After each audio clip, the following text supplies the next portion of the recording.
এসেই চাবি টান দিল।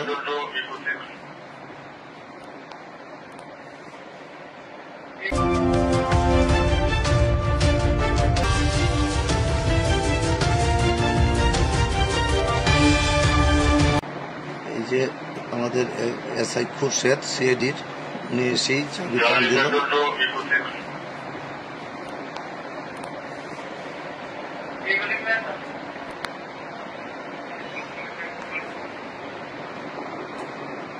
হাতে হয়তো একটা চাকুটা নিল, ওই যে চাকু নিল।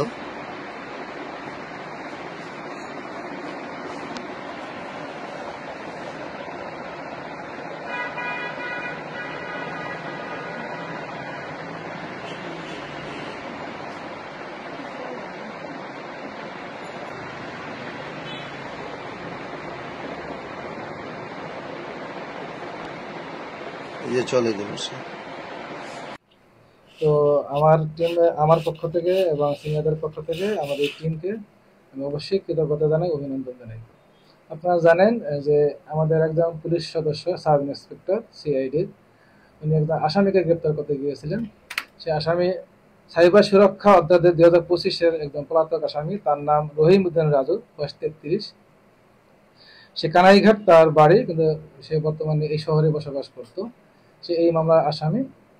তো বর্তমানে এই মামলার যে ভিকটিম, তার সাথে তার একটা ইলিসিট সম্পর্ক ছিল, আমরা পরবর্তীতে জানতে পেরেছি।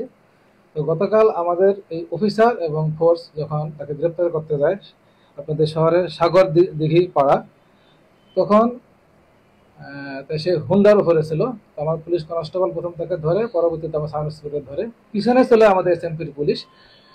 যেহেতু সে পালিয়ে যেতে পারে, এই জন্য পুলিশকে আমরা পোশাকধারী পুলিশকে আমরা একটু পিছনে রেখেছিলাম। কিন্তু ইন দ্য মিন টাইম ওই সন্ত্রাসী হাতে তার পকেটে একটা চাকু ছিল, সেই চাকু দিয়ে আমার সাব ইন্সপেক্টরকে ঘাই মারে এবং আমার সাব ইন্সপেক্টর আবার একটু দূরে সরিয়ে দেয়। তারপর তাকেও আবার দৌড়ে এসে ঘাই মারার চেষ্টা করে। এটা ভিডিও ফুটেজ আছে, আমরা সংগ্রহ করেছি।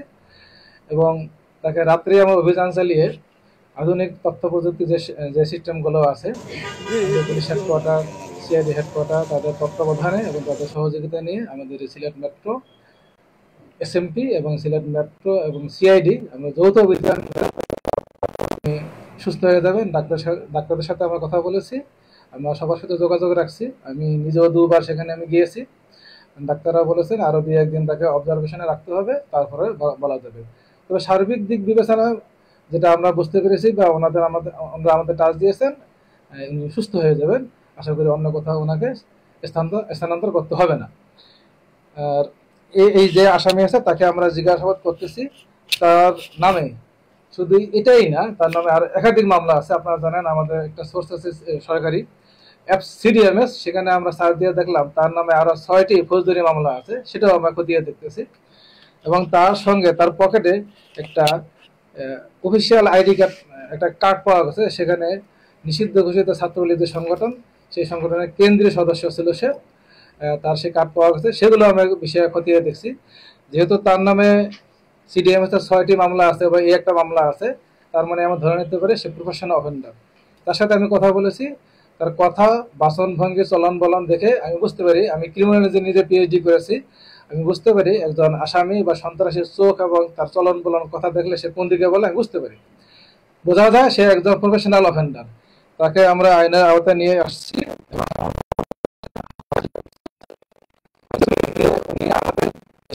আমাদের পুলিশ সদস্যকে আঘাত করেছে। তার মতে সে এগিয়ে ওখানে বড় একটা নালা আছে আপনার কাছে, ফেলে দিয়েছে। সেটা উদ্ধারের জন্য আমরা আমাদের প্রচেষ্টা অব্যাহত রেখেছি, আশা করি সেটা উদ্ধার করতে পারবো। আমি নিজেও সেই জায়গায় ভিজিট করে এসেছি, CC ফুটেজ আমি দেখেছি, আমরা সেগুলো সংগ্রহ করব। পরবর্তীতে এর ফরেনসিক করা হবে আমাদের CID-তে, আপনারা জানেন, ফরেনসিক করে যাতে আমরা সঠিকভাবে তথ্য প্রমাণ সহকারে আদালতে সোপর্দ করতে পারি এবং ন্যায় বিচার নিশ্চিত করতে পারি, সেই ব্যবস্থা নেব। একটা বিষয় বলতে চাই, সাংবাদিক ভাইয়ারা, আপনারা তাদের বিবেক আপনারা দেখবেন, আইন শৃঙ্খলা বাহিনীর উপরে এই ধরনের ন্যাক্কারজনক হামলা কোনোভাবেই বরদাস্ত করা হবে না, সেটা বাংলাদেশে যেখানে হোক না কেন। এবং সেই অনুযায়ী আমাদের সিনিয়র স্যাররা বিষয়টাকে খুব তীক্ষ্ণভাবে দেখছেন, নজর দিয়েছেন, আমাকে ঢাকা থেকে পাঠিয়েছেন এবং তাকে গ্রেপ্তার করে আমরা আইনের আওতায় নিয়েছি। কখনোই কোনো সন্ত্রাসীকে আইনের আওতার বাইরে আমরা রাখবো না, সেটা যেখানেই হোক। তাদের বিরুদ্ধে আমাদের কঠোর অবস্থান থাকবে, জনগণকে পাশে নিয়ে, আপনাদেরকে পাশে নিয়ে, আপনাদের সমর্থন নিয়ে যারা সন্ত্রাসী এবং যারা আইন শৃঙ্খলা বাহিনীর উপরে, বিশেষ করে পুলিশের উপরে এই ধরনের আঘাত করার চেষ্টা করেছে, করে বা করবে ভবিষ্যতে, যদি করে, তাদেরকে আমরা কোনোভাবেই ছাড় দিব না এবং তাদেরকে আমরা কঠোরভাবে আইনের আওতায় নিয়ে আসবো এবং শাস্তির বিধান করব এবং রাষ্ট্রের যে যন্ত্র আছে, রাষ্ট্রের যে আইন আছে, সেই অনুযায়ী ব্যবস্থা নেব। যে পেশেন্ট আমাদের অফিসার, উনি সুস্থ আছেন, ভালো আছেন, তার জন্য আপনারা দোয়া করবেন। আমরা তার পাশে আছি, আমাদের সিনিয়র স্যাররা তাদের পাশে আছে। তার বিরুদ্ধে যে মামলাগুলো আছে আমি আপনাদেরকে দিব, কাগজ দেবো, তারপর দু একটা আমি বলি। কোতোয়ালি থানায় তার ভিতরে 5টা মামলা আছে, তার মধ্যে 4টা মামলা তদন্ত শেষে বিজ্ঞ আদালতে চার্জশিট দেওয়া আছে। 5টি মামলা ঠিক আছে বলছি। এর মধ্যে অন্য একটি মামলা আছে সিআইডি, যেটা এখন আমরা তদন্ত করছি। শাহপরান থানা এসএমপির, সেখানে তার বিরুদ্ধে চুরি সহ মারপিটের মামলা আছে। আমি এখানে যে মামলাগুলো আছে, আনসারি, আমি ডিআইজি, সিআইডি, আমি 20তম বেশি। ডক্টর মোহাম্মদ আল মামুনুল আনসারি, ডক্টর মোহাম্মদ আল মামুনুল আনসারি, সিআইডি, ঢাকা, পদবী ডিআইজি। ধন্যবাদ।